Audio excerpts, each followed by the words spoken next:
Okay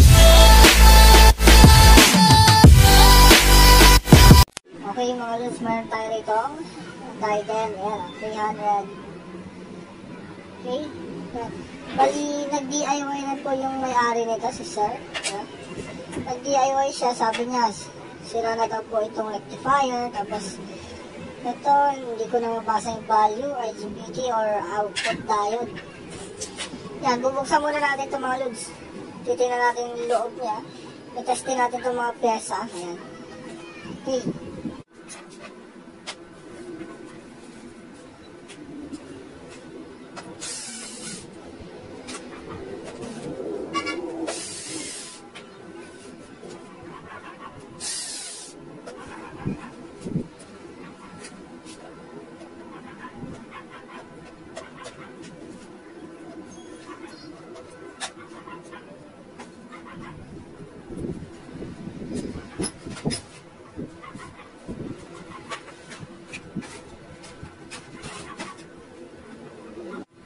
Okay, yan siya mga lods. Buksan na natin. Ay, silipin natin yung kanyang loob. Okay, napalitan na nga yung kanyang rectifier. Ayan. Ito, pinalitan na ng customer. Ayan. Tapos, itong kanyang IGBT, itong dalawa, mukhang wala ng laman. Itong dalawa, meron pa. Ayan. Okay, gagawin natin, kailangan parehas lahat ng value. Kunwari 40 ampere to, dapat 40 ampere din dito. Okay, ngayon ito yung kanyang output diode, nandito sa, ayan, nandun sa aluminum na yan. Ayan, yan yung kanyang output diode. Okay, gagawin natin, lalagyan muna natin ito ng IGBT.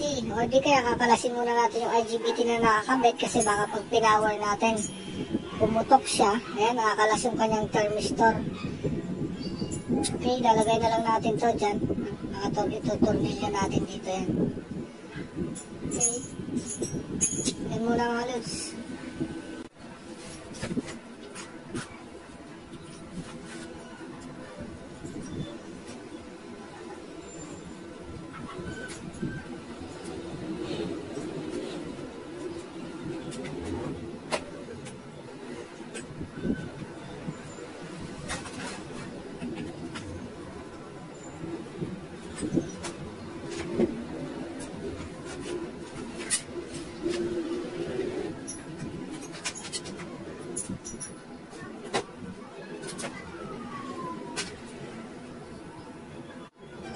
Okay, yan siya mga lods. Sa aking glass na natin. Ayan, wala na siyang IGBT rito. Dito na lang. Ayun, gagawin natin mga lods. Kakalasin din natin yung IGBT rito. Tsaka ipapower natin. Tapos susukatan natin kung merong trigger yung IGBT. Galing dito sa MOSFET niya. Ayan, galing dito sa kanyang driver transformer. Ayan, nandun sa loob yung transformer mga lods. Kahit walang IGBT, dapat may makasukat tayo ng AC dito.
Okay, yan siya mga lods.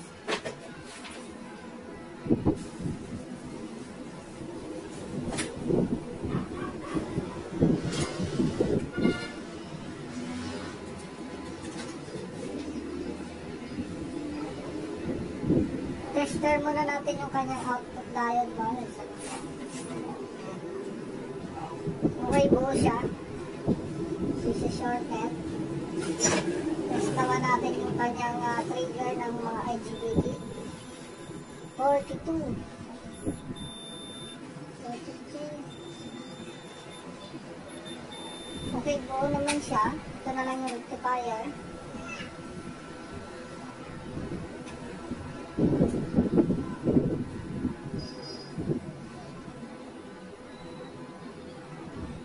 Okay, buo din yung rectifier. Pwede natin sa power. Tapos magsusukat na lang tayo dito sa driver transformer niya na AC. Kailangan natin siya.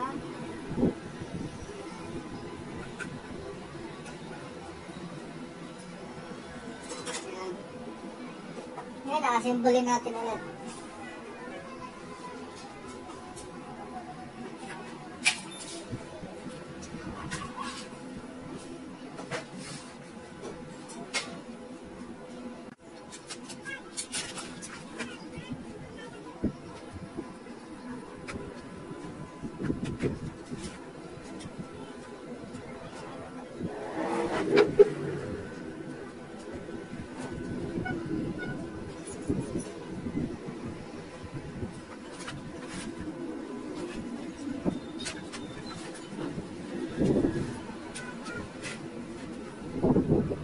Okay mga lods, yan.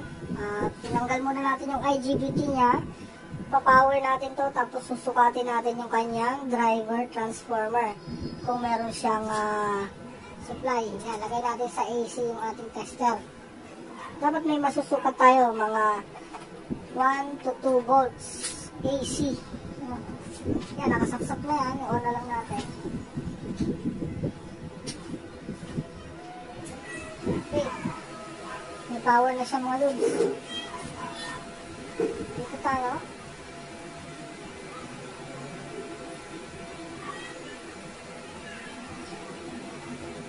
Okay mga lods, meron siyang 1.7 volts. Ibig sabihin, okay yung trigger ng ating galing sa PWM, meron siya. Try natin yung DC hertz niya kung ilan. 43. Okay, yan mga lods. Meron siyang 43 kilohertz. Yan. Okay, dapat lagyan natin siya ng IGBT para malaman natin kung magkaka-output siya mga lods. Kasi wala siyang IGBT ngayon. Yung IGBT kasi dito is 3 lang, kulang ng isa. Off muna natin. Try natin itong IGBT na natira, kung buo ba. Yan, buo ito. Kaso wala tayong ganitong value mga lods. Meron tayo mas mataas na value, 60 ampere. Itong IGBT na to is nasa 40 ampere lang to. Lalagyan natin ng 60 ampere mga lods. Meron tayo dito mga lods sa IGBT natin. 4 na piraso lalagay natin dyan. Tapos ipapower natin. Okay, yan siya mga lods. Bali, kinalas muna natin yung kanyang capacitor para makabit natin itong mga IGBT na bago. Yan, pinalitan natin yan ng bago, tsaka ito kabila. Yan, hihinangin na lang natin dito. Hihinang muna natin, tapos balik natin yung capacitor. Ayan, yung mga capacitor na yan.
natin siya mga loads. Yan, sasalpak na lang natin siya sa kanyang kahon. Ayan.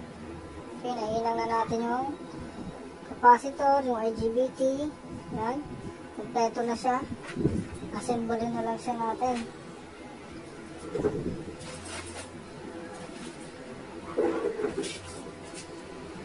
Okay, yan na siya mga lods. Pinilik na natin yung board gas sa kanyang kahan. Assemble na natin. Yan, pinilik na natin yung thermistor niya. Yung fan, yan. Power na lang natin siya. Tapos susukatan natin kung meron siyang output. Okay. Off muna natin itong switch. Ayan. Off natin dito. Tapos yung tester natin, nalagay natin sa DC. DC volts.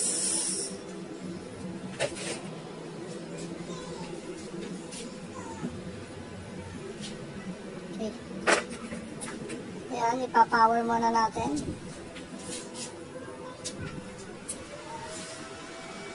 Ayan, power na siya. Meron siyang 63. Ayan, 63.3 volts. Okay. Ayan, testing na lang natin siya ng welding mga lods.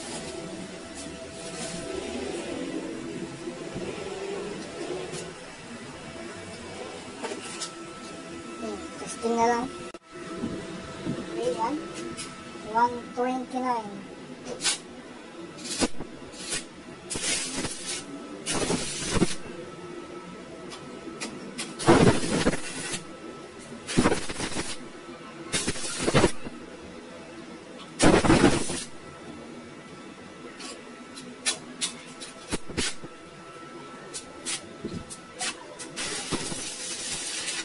Okay. Ano siya?